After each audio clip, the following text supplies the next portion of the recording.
Assalamualaikum warahmatullahi wabarakatuh. Welcome back. Selamat datang kembali ke channel ini, Bapak Ibu yang berbahagia. Saya pengasuh dari channel ini, Samsul Bahri Channel.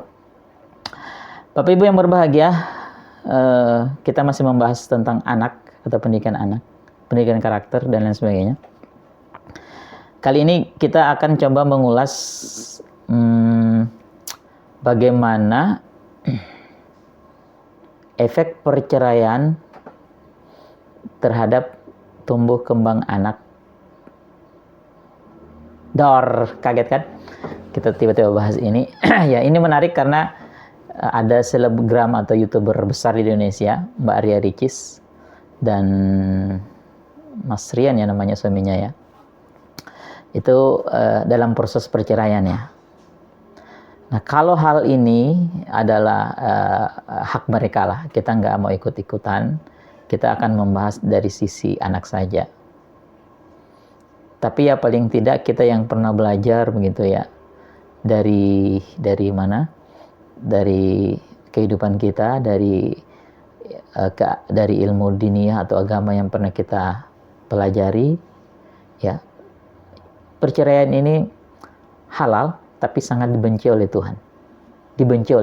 Dibenci sama Allah. Kalau bisa jangan melakukan ini. Nah, kita mau bahas dia dari sisi si anaknya. Pertanyaannya begini. Adil nggak sih sebenarnya kalau kita ini kemudian punya anak, kemudian masih usia 2 tahun atau 3 tahun, yang masih sangat membutuhkan pendampingan dari orang tuanya, kemudian melakukan yang namanya perceraian, begitu ya, pisah begitu sama orang tuanya. Kemudian apa haknya? Adakah hak anak dari keputusan yang diambil oleh si ayah atau tidak, atau sama ibu? Apakah hak anak itu dilanggar? Dan apakah bisa dipidanakan? Sampai ke pidana ya. Atau apakah bisa anak ini menuntut secara hukum gitu ya, atau menuntut secara kemanusiaan, aku anak nggak mau orang tua bercerai gitu ya, gitu. Nah, ini pertanyaan-pertanyaan menggelitik karena ya banyak orang di luar sana yang istilahnya anak-anak broken home, anak-anak yang dulu juga mengalami seperti apa yang nanti ya kalau Mbak Ricis sama suaminya atau calon suaminya itu suaminya itu pisah gitu ya, suaminya itu pisah, ya dia nanti diistilahkan sebagai anak broken home begitu ya. Nah, bagi anak pasti tidak akan memikirkan apa hak saya, apa keadilan apa yang bisa saya dapatkan dari perceraian orang tua. Ya karena nggak bisa mikir ya, gitu ya. Kalau usia masih segitu, nggak bakal lah ya untuk memikirkan yang namanya hak dan keadilan atau apalah, itu nggak bakal. Tapi kan yang harus mikir orang tuanya, gitu. Bapak ibunya harus pikirkan. Mona atau anaknya si Mbak Ria di sini nggak bakalan mikir, nggak bakalan juga ngasih tahu orang tuanya, ibunya. Karena masa-masa usia anaknya ini ya masih masa-masa bermain, masa-masa masa-masa tumbuh kembang yang belum mempedulikan hal-hal itu, dan juga tidak kesana begitu. Tapi orang tuanya harus mikir. Karena nanti ketika terjadi yang namanya pisah gitu ya, itu nanti konsekuensinya kan ada 3 kehidupan tuh, kehidupan anak, kehidupan istri, kehidupan suami begitu ya. Hak anak, hak istri, hak suami, tanggung jawab anak, tanggung jawab istri, tanggung jawab suami, tanggung jawab suami kepada anak, tanggung jawab istri kepada anak, hak anak terhadap ibunya, hak anak kepada ayah dan ibunya. Begitu. Jadi ya agak-agak ribet ya. Tapi takdir itu juga adalah salah satu yang bisa kita terima dari Allah Subhanahu wa taala, bahwa nanti ya mungkin Mona atau si anaknya itu ditakdirkan untuk punya bapak yang lain lagi, atau bagaimana lah. Nah, itu takdirnya. Mungkin ada, kalau bicara takdir ya di sisi lainnya. Oke. Hak dan tanggung jawab anak, hak dan tanggung jawab suami, hak dan tanggung jawab istri. Hak dan tanggung jawab ibu dan ayah. Begitu ya. Kalau bagi anak mungkin ya, kalau dia bisa berbicara, mungkin dia nggak akan mau bercerai. Ayah dan ibunya pasti dia minta untuk tidak bercerai. Gimana sih kemudian ayah sama ibu bagi seorang anak untuk mereka berpisah gitu ya? Nggak mungkin lah ya kalau dalam kita itu ya. Nggak mungkin anak itu kemudian membiarkan orang tuanya untuk berpisah. Itu pasti perjuangan anak pasti akan ke sana, pasti nggak mau. Kecuali kemudian dia mentok dan dia sudah tidak bisa apa-apa lagi, seperti Mona ya. Coba Mona bisa ngomong, dia pasti bilang, ayah, ya janganlah kemudian berpisah dari ibu, atau ibu janganlah berpisah dari ayah. Pasti dia mau bilang kayak gitu. Sedih nggak sih? Ya ini masalah mereka ya, tapi begitulah. Ya, jadi ini masalah prinsip hak dan kewajiban. Jadi kalau umpamanya perceraian itu penyebabnya adalah hal-hal yang prinsip ya mungkin ayah sama ibu Mona ini bisa mempertanggungjawabnya di depannya Allah dan kemudian di depannya si anak ini. Tapi kalau kemudian hal-hal yang istilahnya teknis, istilahnya bukan sesuatu yang substansial karena perceraian ini, ya bagaimana ya? Mudah-mudahan Mona mau memaafkan gitu ya. Dan ya perceraian itu kan ya lagi-lagi ya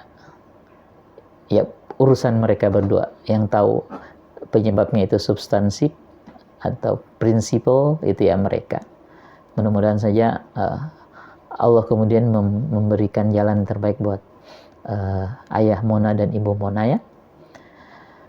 Dan ya nanti kita bahas tersendiri untuk masalah perceraian, nanti untuk masalah anak. Terus yang kedua, karena sudah hak dan kewajiban dan lain-lain ini sudah tidak bisa kemudian disatukan, maka si anak ini tidak akan pernah lagi mendapat yang namanya kehidupan yang utuh dari ayahnya, dari ibunya. Pasti nanti akan berbeda. Yang utuh, yang sempurna, yang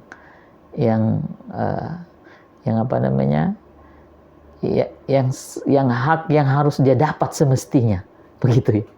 Hak asuh, hak didik yang dia harus dapat sepenuhnya dari ibu dan ayahnya itu pasti nggak utuh kalau sudah pisah. Sekarang aja pisah ranjang ya, pisah rumah ya, itu dia sudah nggak dapet, begitu ya. Jadi Mona sabar ya, mudah-mudahan bisa cepat selesai masalahnya. Tapi ya mau gimana lagi, ini orang dewasa yang dia lawan ya, dan ya dia bisa apa gitu ya, gitu. Jadi kehidupannya tidak utuh lagi, dan inilah yang kemudian diistilahkan sebagai broken home. Jadi kehidupan rumah yang akan dia dapatkan ya, si Mona dapatkan atau si anak ini dapatkan, kemudian dia nggak bisa mendapatkan itu lagi, dan kan pastinya secara emosi kan broken gitu ya, rusak. Bukan hanya rumah, suasana rumah yang ada di dalam hatinya rusak, suasana suara ayah, suara ibu yang harusnya dia dengarkan sehari-hari itu juga nggak ada, akhirnya rusak gitu ya. Wajah ayah, wajah ibu yang harus kemudian dia lihat sehari-hari dan dia tatap sehari-hari, dan akhirnya nggak bisa, begitu ya. Kemudian mungkin main ya, anak kecil ya, main Beda anak kecil itu ketika dia bermain dengan orang tua atau bermain dengan anak, atau bermain dengan ibunya atau bermain dengan ayahnya, atau dia bermain dengan kakeknya dan neneknya atau tantenya. Ini pasti akan sangat berbeda, dan itu sudah tidak utuh lagi. Ya, sedih kan? Akhirnya kan mereka dibilang oleh orang-orang sebagai broken home. Ya, sebagai broken home. Dan inilah yang nggak mau, begitu ya, nggak mau. Dan ya bagaimana lagi, namanya juga kehidupan harus tetap berjalan. Bercerai atau tidak harus ada keputusan, ya. Dan keputusannya itu memiliki konsekuensi masing-masing, gitu ya, konsekuensi masing-masing. Dan tetap ayah dan ibu punya hak masing-masing untuk mengambil keputusan, karena nanti yang masalah sebenarnya ini adalah peran mereka sebagai suami istri. Jadi istilahnya itu ini berada di dalam masalah yang berbeda, tapi punya efek kepada anak. Karena mereka berdua kan berperan dua, suami, ayah, istri dan ibu, begitu. Tapi yang sekarang yang menjadi masalah ini adalah peran mereka sebagai suami dan istri, gitu ya, suami dan istri, sehingga ya mereka punya hak. Mas Rian dan Mbak Ricis punya hak untuk itu, untuk memutuskan apa yang terbaik untuk mereka dan apa yang terbaik untuk anaknya. Ya. Di sesi berikutnya kita akan membahas apa efek negatifnya dari broken home, ya. Dampak negatifnya dari broken home. Merusak nggak sih kira-kira dampak negatifnya itu? Ya, kita ketemu lagi di video selanjutnya. Terima kasih. Assalamualaikum warahmatullahi wabarakatuh.